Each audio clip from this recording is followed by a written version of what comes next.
Megahnya Candi Borobudur tak lepas dari kehebatan Indonesia di masa lampau. Seperti ucapan Bung Karno, agar kita mempelajari api sejarah kita sepatutnya kita tahu bagaimana Candi Borobudur tersebut megah berdiri hingga kini. Berikut ini merupakan sejarah singkat Candi Borobudur yang megah tersebut. Menurut catatan sejarah, Candi Borobudur diperkirakan mulai dibangun pada abad ke-9, yang mana saat itu wilayah Magelang dikuasai oleh dinasti Syailendra yang dipimpin oleh Raja Samaratungga.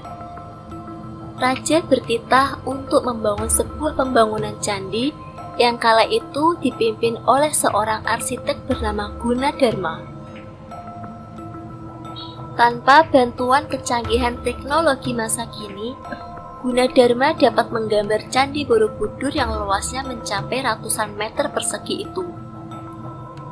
Dari pembangunan tersebut, Borobudur dapat diselesaikan dalam waktu 50 sampai 70 tahun kemudian, yang mana konon Gunadarma sendiri tidak melihat hasil akhirnya. Nama Borobudur sendiri berarti Vihara Buddha Ohor, yang berasal dari bahasa Sanskerta dan berarti biara Buddha di bukit. Memang saat itu Borobudur terletak di sebuah bukit. Itulah sejarah singkat Candi Borobudur sebelum pembangunannya. Namun setelahnya Borobudur juga menjadi saksi bagi sejarah Indonesia lainnya. Karena pada masa itu agama Buddha menjadi mayoritas agama di tanah Jawa, maka Candi Borobudur pun tak lepas dari kegiatan keagamaan. Candi Borobudur menjadi pusat kegiatan keagamaan terbesar, baik di tanah air maupun dari berbagai kerajaan di sekitar Nusantara. Namun lambat laun, perkembangan Islam mulai masuk ke Nusantara. Masuknya pengaruh Islam ke Indonesia pada abad ke-15 membuat Candi Borobudur mulai ditinggalkan oleh masyarakat yang berpindah ke agama Islam. Sempat ada beberapa waktu Borobudur terlupakan, serta beberapa kali Borobudur semakin terlupakan saat terjadi letusan Gunung Merapi yang mengakibatkannya terkubur abu vulkanik. Dalam sejarah singkat Candi Borobudur di masa kolonialisme Belanda, yakni tepatnya pada tahun 1814, Sir Thomas Stamford Raffles berhasil mengungkap keberadaan Candi Borobudur. Raffles mendapat informasi bahwa ada sebuah bangunan besar yang tertimbun abu vulkanik di Jawa. Terhitung, Borobudur terlupakan hingga 10 abad lamanya, hingga ditemukan oleh Raffles. Kondisi dari Borobudur yang sempat terlupakan saat itu tak hanya tertimbun abu vulkanik saja, namun juga dipenuhi dengan semak belukar sehingga tidak terlihat bentuk dan rupanya, yakni berantakan dan terpendam sebagian. Candi Borobudur memiliki tinggi yang mencapai 42 meter, namun saat ditemukan dan hingga kini tingginya adalah 34,5 meter saja. Ada tingkatan yang memang terkubur dan dibiarkan terkubur karena alasan menguatkan pondasi candi. Dan yang kedua adalah karena tingkatan terbawah memiliki gambar panel hubungan suami istri. Hingga pada akhirnya ditemukan dan dilakukan pemugaran serta berbagai usaha rekonstruksi candi yang dimulai sejak saat penjajahan Inggris dan juga Belanda.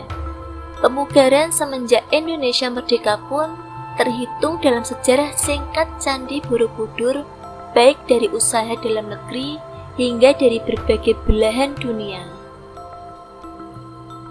Meskipun Candi Borobudur tidak lagi masuk dalam 7 keajaiban dunia, namun Borobudur tetap masuk dalam situs warisan dunia oleh UNESCO pada tahun 1991 setelah restorasi panjang terhadap candi Buddha terbesar di dunia ini.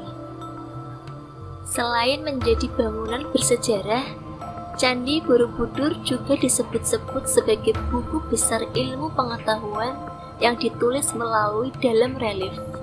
Bahkan, ada sebuah relief yang menceritakan tentang kehidupan bebas sudah terjadi sejak zaman dahulu. Pergaulan vulgar dan hubungan intim tergambar dalam relief Candi Borobudur. Relief itu merupakan bagian dari Karma Wibangga. Letaknya di timbun tanah di sisi tenggara Candi Borobudur. Bagian ini sengaja ditutup tanah bukan karena gambar relief yang vulgar, melainkan untuk menjaga keseimbangan bangunan candi. Panel ini dikubur sejak pemugaran candi. Pada rentan waktu 1890 sampai 1891, bagian yang tertutup itu dibuka seluruhnya oleh fotografer Kasian Cepas untuk dipotret satu persatu. Batu bervolume 13.000 meter kubik ini diangkat, lalu dikembalikan lagi ke posisi semula. Petugas Balai Konservasi Borobudur, Mura Aristina, mengatakan ada sekitar 160 panel relief di Karma Wibangga. 154 diantaranya terkubur tanah sehingga tidak bisa dilihat secara kasat mata. Menurutnya, relief itu menggambarkan kehidupan sebab akibat.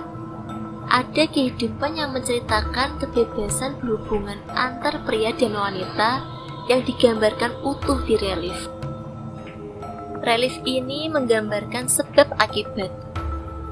Karma berarti perbuatan, Wibangga berarti perputaran, kata dia beberapa waktu lalu. Namun juga ada cerita lain seperti soal pernikahan, aborsi, penyakit. Ada juga gambaran tentang tingkatan neraka, katanya. Relief Karma Wibangga itu menggambarkan kehidupan masyarakat saat candi itu dibangun.